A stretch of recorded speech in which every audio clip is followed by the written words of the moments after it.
My name's Ray Molina, and by the time you hear this, I'll probably be gone.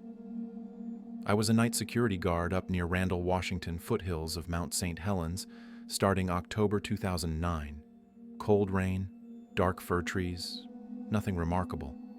I shouldn't be telling this, but it's been years, and my lungs are shot, and my daughter deserves the truth. People hear Bigfoot, and they roll their eyes. I did too. For 8 years, I laughed off that Bigfoot talk while I badged in for the night shift at a place the government pretended didn't exist.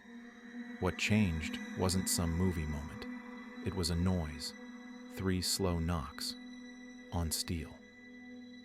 I remember the smell of bleach and wet fur drifting down that bright white hallway, the buzz of the fluorescent lights, and me standing there with my clipboard, realizing the sound was coming from inside the secured animal wing. I know how it sounds, but I still hear those 3 knocks. You can probably hear the rain on the roof in this recording. That's what it sounded like back then too, hitting the hood of my '99 Ford, wipers smearing pine needles as I drove that lonely road to the lab. November 2009, outside Randle, Washington. Midnight with steady rain coming down like it always did that time of year. The place didn't have a name on the sign. Just USDA Research Facility 42B and a keypad gate. I wore a cheap uniform, carried a sidearm, and kept a spiral notebook with times and license plates. Ordinary work.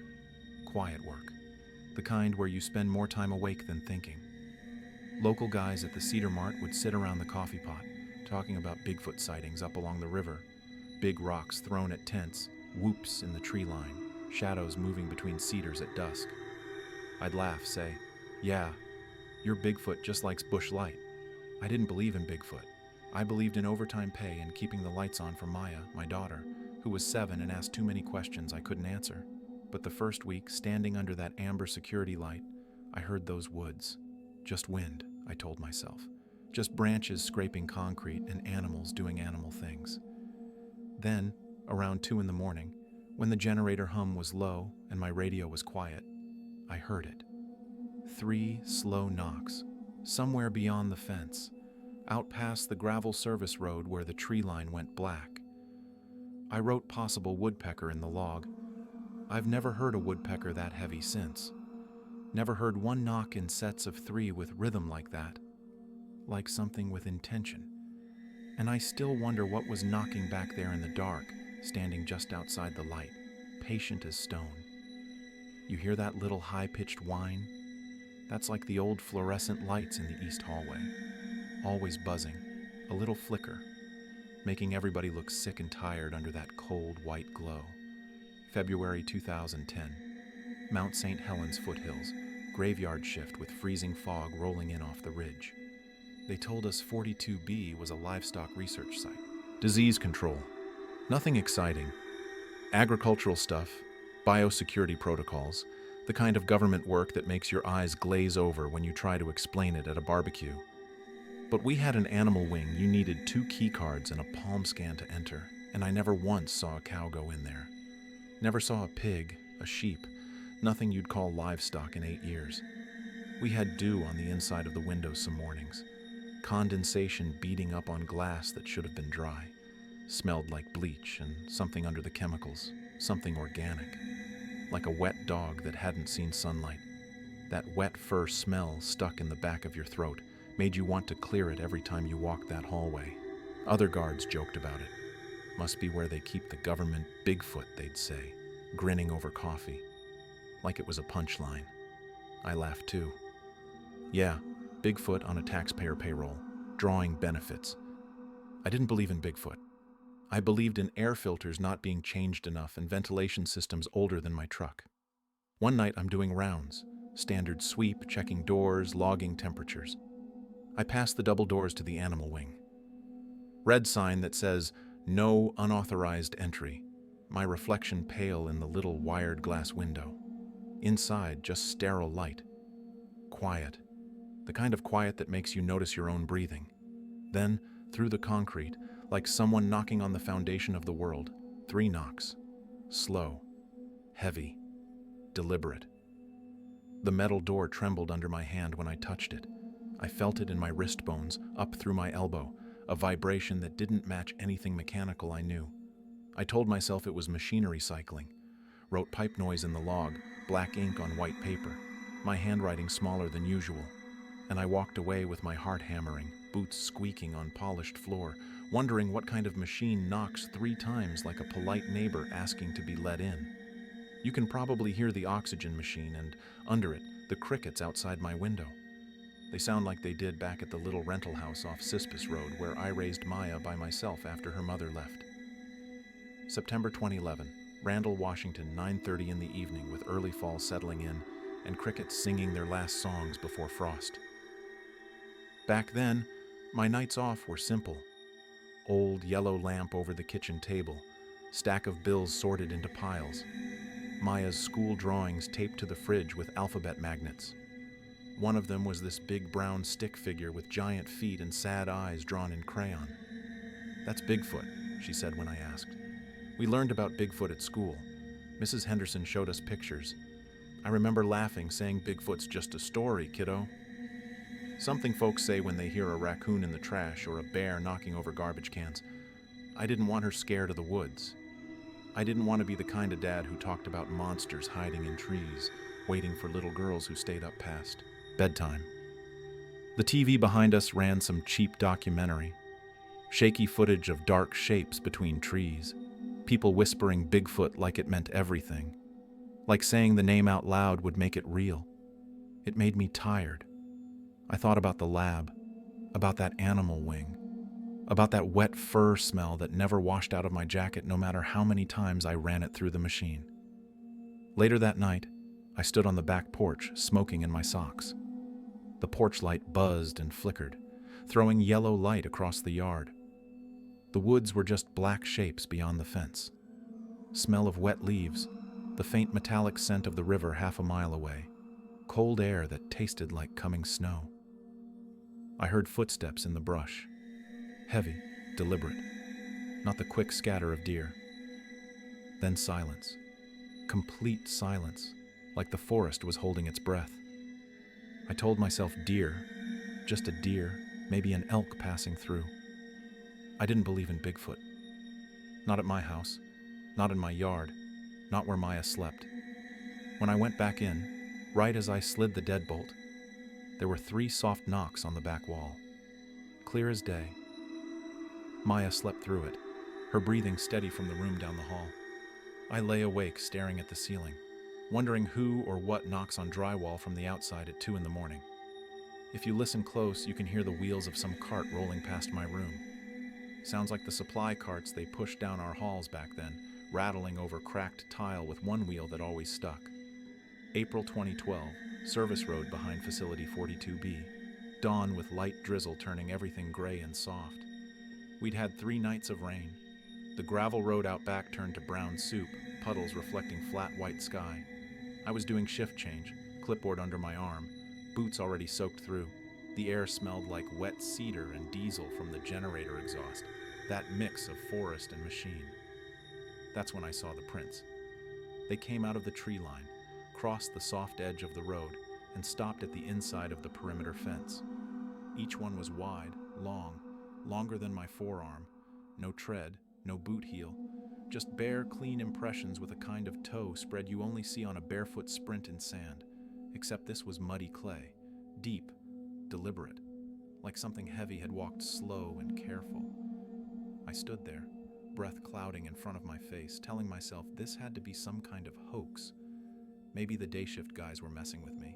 Maybe the scientists were doing stress testing for fun, seeing how security would react to manufactured evidence. "Real funny," I called toward the trees. My voice sounded small, swallowed by fog and distance. I wrote in the log, unidentified large tracks discovered, possible prank. I did not write the word Bigfoot. I remember thinking, I don't do that Bigfoot stuff. I don't believe in Bigfoot. I'm not one of those people who sees patterns in mud and calls it proof. But the mud stank like disturbed earth and wild musk. Something animal and old. And somewhere inside the building, faint through the concrete and rebar, I heard it again. 3 dull knocks. Not pipes, not machinery. Something alive, something deliberate, I told myself it was construction. We hadn't had construction there in 2 years. The prints stayed until the rain washed them out by noon, but I stood there in the drizzle for 10 minutes, staring at where they led, wondering what walks barefoot in April in Washington and leaves prints that deep. The control room was always cold, blue monitors casting light across our faces, little red LEDs blinking on equipment I didn't understand, the soft rush of air through the vents that never stopped. Smelled like coffee grounds and old plastic, that electronic smell of machines running hot. August 2013, Control Room B at 42B, 1:15 in the morning with air vents humming steady. That night, my supervisor had me fill in on camera duty while the tech went for a smoke. Bunch of screens showing boring hallways, empty rooms, angles that never changed. One feed labeled B sublevel holding 3 was on a fixed angle, just showing a white wall and a steel door with a little slot near the bottom. There was a stack of external hard drives and old DVDs in the corner, dusty cases with Sharpie labels, Bioacoustic Trial 7, Sasquatch Vocal Loop 3, Subject Response Audio 14. Half of me thought they were just using Sasquatch as a joke project name. You know how places do that, code names that sound ridiculous on purpose. I clicked one out of boredom, headphones on. The sound that came out was low, mournful, rising like a siren, then dropping into silence. Then another, shorter, closer, then a third. 3 in a row, same rhythm, same desperate quality. My skin went tight. The hair on my arms stood up. Field recordings, the tech said when he came back. He saw what I was listening to and smirked, coffee cup steaming in his hand. You're not one of those Bigfoot guys, are you? Like it was a test, like believing would disqualify me from being taken seriously. I said, I don't believe in Bigfoot. I just work doors. But my voice shook more than I liked. I pulled the headphones off, let them hang around my neck. On the monitor, down and holding 3, something made the camera hitch, like whatever was behind that door had hit the wall hard enough to shake the mount. There was no audio on that feed, just the tiny shake and the flicker of the overhead light. Then, faintly through the ductwork above us, I heard it. 3 heavy knocks, clear, rhythmic. The tech didn't react, just sipped his coffee and adjusted a dial. Maybe he didn't hear it. Maybe he'd learned not to hear it. I took the headphones off. The recording had stopped. I remember checking the locks twice that night, testing every door on my route, making sure the palm scanner on the animal wing was green and secure, telling myself it was vibrations from the generator, from equipment stress testing, from anything but what I didn't want to name, and wondering why the word Sasquatch was written in government Sharpie on a stack of official discs, filed and labeled like any other research material, like it was normal, like everyone already knew. This is where I started to feel like I was choosing sides. January 2014. My kitchen in Randle, 11:47 at night with wind against the windows and the house groaning the way old rentals do. I'd gotten bold enough to bring my personal flip phone on shift, even though we weren't supposed to film in there, even though the employee handbook had 3 pages about recording devices in classified spaces. One night, I tilted a hallway camera a fraction with my elbow, purely by accident, and caught a reflection in another monitor. A dark bulk moving past a narrow observation window in the animal wing. I didn't see a face. I didn't see details. Just the sense of huge shoulders. The way the shadow took up most of the frame, moved with weight and purpose. I held my phone up and recorded the screen for maybe 6 seconds before the angle shifted and it was gone, swallowed by the hallway's bright fluorescent nothing. At home that night, the fridge hummed and the house clicked as it cooled. I watched the clip in the amber light over the sink, zoomed in, replayed it, told myself it could be a person, could be a guy in a suit, could be staging for some drill I didn't know about. I said out loud, "It's not Bigfoot, it's not Bigfoot," like saying it enough would make it true. Maya patted in, sleepy, clutching her stuffed bear. "Why are you watching Bigfoot videos?" she asked. She'd heard the word from the TV before she fell asleep, some documentary channel running late-night cryptid shows. My phone had caught a tiny sound from the hallway, too, a faint, drawn-out breath, like someone exhaling into a microphone after holding it too long. Outside, our dog Loki growled at the sliding door, nose pressed to the glass, hackles up. The porch light flickered. I opened the curtain and saw nothing but my own reflection and the dark yard, trees swaying in wind I couldn't hear through double-pane glass. I locked the door. Then I checked the lock again. Later, when the wind died, the house felt too quiet, too still, like something outside was listening the same way I was listening inside. I put the phone in the bread box, of all places, tucked under the twist ties and spare batteries. Told myself I was being stupid, paranoid, that 8 years of night shifts were making me see things that weren't there. But I noticed Loki wouldn't go near the back fence for a week, stayed close to the house, whined when I tried to walk him past the tree line. And I kept thinking about that shadow that moved like an injured giant, shoulders hunched, arms too long, something in the gait that wasn't human, wasn't normal, wasn't anything I had words for, except the one word I kept refusing to say. You might hear the thunder on this recording. It takes me right back to that night. The concrete halls shaking just a little, bulbs buzzing, everything smelling like damp cement and overcooked coffee from the break room pot that never got cleaned. May 2015. Sublevel B corridor at 42B. Stormy night with thunder rolling across the foothills. They briefed us in a tiny room with a flickering projector. No phones, no notes. Sign the sheet on your way out. A man in a suit I'd never seen before called it a behavioral response trial. Another scientist slipped and said the shocking Sasquatch experiment, then laughed like it was nothing, like we all knew what we were doing here and the code words didn't matter anymore. They never used the word Bigfoot on the slides, just specimen and a string of letters and numbers. Test protocol. 914C.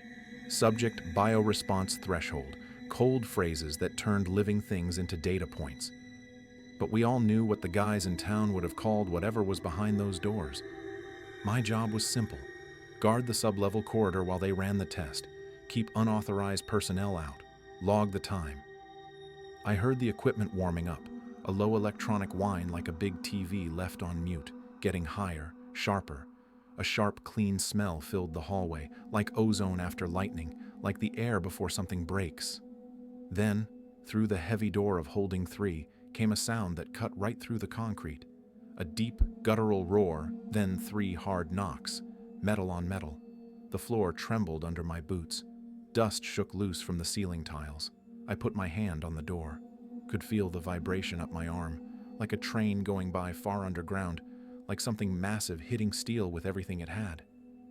I whispered, without meaning to, Bigfoot. First time I'd said it in that building without a joke wrapped around it, without sarcasm protecting me from what I meant. Someone inside yelled, increase amplitude. The whine rose. Another roar, deeper, more desperate. Another 3 knocks, this time staggered, like the rhythm was breaking, like whatever was making the sound was losing strength, losing hope. I checked the safety panel. The light showed stimulation sound/floor. I thought, shocking experiment, not just a nickname, not just bureaucratic shorthand. They were using electricity, sound, something that hurt, testing how long a Bigfoot could stand it, how much pain it could take before it stopped responding. I didn't write that in the log. I wrote test completed, no incidents. Standard entry, nothing remarkable. But that night, in my sleep, I heard 3 knocks echoing through a forest that had no end, through trees that stretched forever. And I woke up with my hand aching like I'd been pressing it against that steel door all night, trying to make it stop. Listen close and you can hear when the nurse opens my door, the way the air shifts, the soft hiss of the seal breaking. That's what happened the night of the blackout. 1 second everything was humming, steady. The next, it all dropped into a different silence. December 2015. Sublevel B at 42B, 3:06 in the morning with a blizzard screaming outside. A storm had rolled in off the mountain. I remember the wind around the corners of the building, snow hitting the siding in bursts like handfuls of sand. The lights flickered once, twice, then went to red emergency strips along the floor. Generators kicked in with a hiccup, that stuttering moment when you're not sure if they'll catch. On sublevel B, the air smelled different. Less bleach, more metal, like hot wires and damp fur left too long in a small room. Something about the ventilation failing, about filters stopping, let the real smell through. I did a sweep with my flashlight. Its beam was this thin cone of pale blue, catching dust suspended in red emergency light.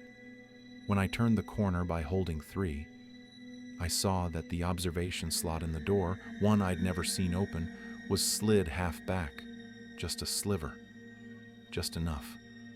I should have called it in.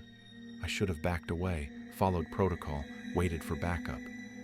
But the red floor lights made the hallway feel like a tunnel, and there was that old, heavy knocking in my memory, and before I knew it, I was leaning in, flashlight beam cutting through the gap. Inside, the room was bigger than I'd imagined, white walls fading to gray in the emergency light, and crouched in the far corner, blocking something smaller behind it, was a shape, large, breathing, real. I won't try to tell you I saw a clear face. That would be a lie. I saw bulk. I saw a back like a hillside, rising and falling with slow breaths. Long arms wrapped protectively around a darker knot of movement behind it. Something small, something young, something being shielded. The smell hit me stronger. Earth, wet hair, old rain-soaked bark, and under it something warm and alive. Not animal, not human, something between. Then it moved, turned just enough that I caught the angle of a heavy head and the suggestion of eyes that glinted once in my flashlight beam, not reflecting, looking, aware. Terror should have been the only thing I felt. Instead, I felt shame, deep, immediate shame. I thought, that's a Bigfoot, and that Bigfoot is terrified, and I'm part of why. It didn't lunge, didn't roar. It lifted one massive hand, silhouette only, and tapped the wall beside the door. 1, 2, 3 knocks. Soft compared to before, like it knew exactly how much force would reach me through the metal, like it was trying to communicate without scaring me. I stepped back, heart pounding in my throat, wanting to say something, wanting to apologize. The generator coughed, the main lights flickered back, and the slot snapped shut with a loud metallic bite. On the other side, I heard one long, low exhale. I didn't write any of that down. I told myself the shape could have been a person in gear, a trainer in protective equipment. I told myself the Bigfoot idea was in my head, planted by years of jokes and local rumors. But that smell, wet fur and forest floor, stuck in my nose all the way home. And I started to wonder who was more trapped down there, that Bigfoot or me. There's a drip in the ceiling here at hospice when it rains. Makes the same patient little plink as the snow melt off the loading dock roof used to. March 2016, 42B loading dock and sublevel B, late evening with snow melting fast and water running everywhere. By then I'd stopped sleeping right. Every creak in my house woke me. I checked the locks 3 times before bed, tested windows, stood in Maya's doorway listening to her breathe. She started asking why I looked so tired. I told her it was overtime. I didn't tell her it was Bigfoot knocking around my skull every time the house settled, every time wind moved through the eaves. One afternoon before shift, I bought a bag of red apples from the market, tossed them in with my lunch. We'd been told no feeding specimens, but nobody checked our bags too hard on the way in, and I'd stopped caring about some of the rules. Down in sublevel B, on a quiet rotation, I found myself standing by holding 3 again. The slot was closed, but there was a narrow gap at the bottom of the door where the seal didn't quite meet the floor. Maybe a 1/4 inch, maybe enough. I don't know what I was thinking. Maybe I just wanted to feel like I wasn't only there to watch the shocking experiments. Maybe I wanted to apologize, to offer something that wasn't pain. I rolled a single apple through that gap. It bumped twice on the concrete, then stopped. Inside, the room was silent. No breathing, no shifting. I almost convinced myself nobody was in there, that the Bigfoot I'd seen had been moved, transferred, maybe released. Or that I'd dreamed it, that months of night shifts had finally broken something in my head. Then I heard it, a slow shuffle. The sound of skin or fur against smooth concrete. A low questioning grunt, almost like someone trying out their voice after being quiet too long, testing if sound still worked. The apple rolled back into view, then stopped halfway, as if pushed with careful fingers, as if something was deciding whether to accept or refuse. It sat there, haloed by the red glow of the floor lights, perfectly placed in the center of the gap. I whispered, "I'm sorry," before I could stop myself. My voice cracked on the words. No answer. Just one gentle knock, not on the wall this time, but on the floor, close to the door, close to where I was kneeling. A response. An acknowledgement. I thought, this Bigfoot understands more than they think, more than they're testing for, more than any of their trials will ever measure. But when I mentioned strange intelligence in the livestock to another guard later, he laughed. "You and your Bigfoot drama," he said. "It's a grant project, that's all. Don't make it into ET, don't get weird about it." I shut up after that, learned to keep my mouth closed. That night on the loading dock, as I smoked before heading home, I noticed a stack of rocks near the tree line. 3 stones balanced carefully on top of each other. They hadn't been there at the start of my shift. I'd checked. I told myself some bored researcher had done it, killing time between tests. But every time I closed my eyes, I saw that apple rolling back to me, placed so carefully in the center of the gap. Like the Bigfoot was saying, "I don't need your pity." Like it was saying, "I see you." Like it was saying, "I know you're trying." By then, I was head of night security, 8 years on the job. Knew every creak of that building, every beep, every door that stuck when humidity rose. Knew which cameras glitched when it rained, which hallways stayed cold year-round. August 2017, observation booth above Holding 3, 2:20 in the morning with air thick and hot like a storm was building. The behavioral trials had ramped up. New equipment, new cables snaked along the ceiling like black veins. The air felt hotter, heavier, like too many bodies in one room, like the ventilation couldn't keep up with whatever was happening down there. They had me in a little observation booth this time, looking down through one-way glass into Holding 3 during a scheduled test. First time I'd seen the whole room clearly. White walls stained a faint slate color near the floor, like something had paced there for years. Scratches in the paint, worn patches. And there, center of the room, stood the Bigfoot. Fully visible, undeniable. I still won't pretend I can give you a clean description. It stood upright, long arms hanging past its knees, hair hanging in clumps damp with sweat or water. Its head was bowed, one arm angled, shielding a smaller shape huddled behind its legs. Another Bigfoot, smaller, maybe young, maybe injured, maybe just terrified. The intercom crackled, beginning high-frequency trial. The sound started low, barely there, like tinnitus. The Bigfoot lifted its head, eyes squeezing shut. The smaller one pressed tighter against its leg, trying to disappear into its parent's shadow. I could almost feel the vibration in my own teeth, a pressure building behind my eyes. Then came the knocks. 1, 2, 3, hammered into the floor with that broad hand, desperation in the rhythm. Not angry, begging, pleading for it to stop. My hand hovered over the environmental controls. One slider marked volume, another marked floor pulse. I wasn't supposed to touch them. Security wasn't supposed to touch anything. We were observers, witnesses, nothing more. The scientist to my left muttered, "Look at the resilience. This data is gold." He never used the word Bigfoot, never Sasquatch, just subject, just specimen, just thing. I whispered, "It's a Bigfoot. You know that?" He shot me a look. "It's an asset. Do your job." The sound climbed higher. The Bigfoot dropped to one knee, shielding the smaller one completely. Body curled around it like a shell. 3 more knocks. Sloppier now, like strength was. Failing, like hope was fading. The lights flickered. My hand moved without permission. I slid the volume down just a notch. In the room, the Bigfoot's shoulders eased by a fraction. It lifted its head, eyes unfocused, scanning the room until they landed on the glass, where it couldn't see me supposedly. I swear, even through that one-way mirror, it looked right at me, right through the glass, right into whatever part of me was left that could still feel shame.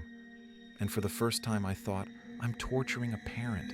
I'm watching a parent try to protect its child, and I'm doing nothing. An alarm chirped. The scientist spun toward the board. "Who touched that?" he snapped. I played dumb. "Must be a glitch," I said. Bigfoot banging the floor's shaking systems. I forced a half smile. He glared, then reset the controls. The sound dropped altogether. "Trial complete," he said into the mic. Below, the Bigfoot stayed still a long time. Then slowly it lifted its hand, pressed its palm flat to the floor once, twice, 3 times. Softer than before. An exhausted thank you or a warning. I still don't know. That night at home, I woke to 3 knocks on the wall behind my headboard. I told myself it was the heater. My heart didn't believe me. The beeping you hear, that's my heart monitor now. Back then, it was the crosswalk signal outside my new apartment window. October 2018, small rental outside Tacoma, Washington. Rainy afternoon with traffic hissing past on wet pavement. I'd moved closer to civilization after quitting. Said it was for Maya's high school, better opportunities. Really, I just wanted more street noise between me and any forest. Wanted sirens and car alarms and neighbors arguing, sounds that meant people, safety, distance from whatever I'd left behind. I'd left 42B that spring, signed my non-disclosure agreement, took my final paycheck. Didn't say the word Bigfoot in the exit interview.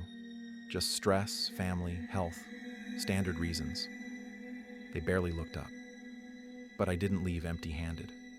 That old flip phone with the 6-second clip. The one with the shadow moving across the screen. I'd transferred the video twice, then tucked the phone into a rusted red toolbox I kept under the porch, along with a copy of one bioacoustic trial disc that had somehow ended up in my locker, that I'd somehow forgotten to return. There were nights I came close to posting it. I'd sit at the kitchen table, laptop open, phone plugged in, watching that grainy silhouette move, hearing that low exhale. Seeing in my mind the Bigfoot's hand pounding 3 times into concrete to protect its own. Every time I pictured men in suits at my door, pictured Maya dragged into something she didn't ask for, pictured that lab tightening protocols, building a worse cage for Bigfoot if word got out the old one leaked. So I did nothing. My brother visited once, saw the circles under my eyes, heard me mutter about them in the woods when I thought nobody was listening. "You and your Bigfoot. Stories, Ray," he said. "You gotta let that crap go. It's just a job you had." I laughed it off. "Yeah, just a job. No Bigfoot. Never saw Bigfoot. But when I walked past the porch at night, I'd hear in my head the muffled sound of knuckles on metal. 3 knocks. Felt like that toolbox was the door to something I was too scared to open and too guilty to throw away. The TV's on in the corner right now. Low. News about fires somewhere. Nurses' shoes squeak down the hall. The oxygen hiss is the loudest thing in the room. July 2025, County Hospice near Tacoma. Late evening with visiting hours over and night settling in. A few months ago when they told me the cancer was everywhere, I had my son-in-law bring the toolbox from under the old porch. Same rust marks, same stiff hinges. Inside the phone was swollen, battery bulging. The disc was scratched. He said, "What's so important in here, Ray?" I almost said Bigfoot right then. Almost dumped 8 years of Bigfoot concrete and Bigfoot doors and Bigfoot experiments in his lap. Instead, I said old work junk. Just need to see it again. That night after visiting hours, I sat here under this too bright hospital fluorescent with the smell of disinfectant and cafeteria food in the air, and I coaxed that phone to boot up one last time. The clip played once. Shaky. A hallway screen. A shadow far too large to be any normal person sliding past. The faint shape of long arms. The suggestion of stooped shoulders. And caught by the phone mic just before the angle changed, one low, breathy whoop. Then very faint, 3 dull knocks. It's not proof. Not for a world that wants 4K and multiple angles. For me, it was a punch to the chest. I hovered over the idea of sending it. To some Bigfoot channel, to a reporter, to anyone. I imagined headlines: government Bigfoot operation exposed, shocking Sasquatch experiment revealed. But all I could see was that Bigfoot in holding 3, putting its body between the sound and the smaller shape behind it, protecting with everything it had. And I thought, what right do I have to expose it now? In the end, I copied the video to a cheap USB drive and left the phone uncharged, gave the drive to my lawyer with instructions for Maya to decide, not me. I know how that sounds.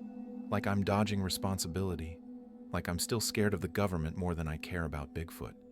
Truth is, I care about my daughter more than both.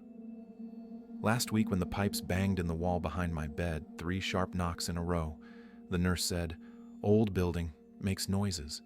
I just smiled.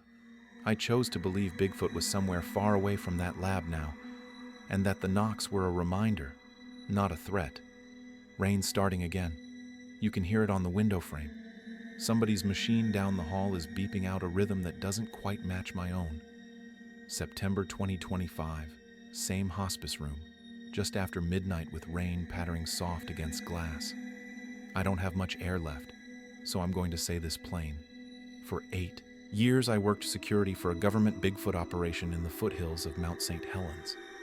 I watched them run a shocking Sasquatch experiment on a Bigfoot, maybe more than one. I smelled Bigfoot sweat and fear in those halls.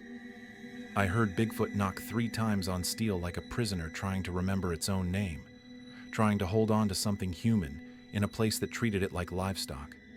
I saw just once in red emergency light a Bigfoot curl its body around a smaller one the way I used to curl myself around Maya when thunder scared her. Protective, gentle, everything a parent should be. Maybe I misread some things. Maybe my memory's bent around the guilt. I know what people think when they hear Bigfoot. They think lies, hoaxes, lonely men wanting attention, people who see patterns in mud and call it revelation. I don't want attention. I want a little peace before I go. So here's the truth as I know it. Bigfoot is out there. The government knows. They tested how much pain Bigfoot can take because that's what governments do with things they don't understand. And I stood there, hand on the door, pretending I was just a guard doing his job. I can't prove it to you. Not in a way that'll satisfy anyone who's never felt a building shake with 3 living knocks. Not in a way that'll convince people who need clean footage and laboratory conditions. But when the lights go off in this room and the machines quiet down, I still hear Bigfoot in the dark. Not roaring, not chasing, just knocking 3 times. Gentle, like a neighbor you never met while you were both alive. If you're listening to this, then I guess I finally told someone. And wherever Bigfoot is tonight, in those damp green trees, under a gray sky, breathing that cold blue air, I hope Bigfoot forgives me. Because I still hear the 3 knocks. And I still don't know if they were asking for help or saying goodbye, or just reminding me that some things are real whether we believe in them or not.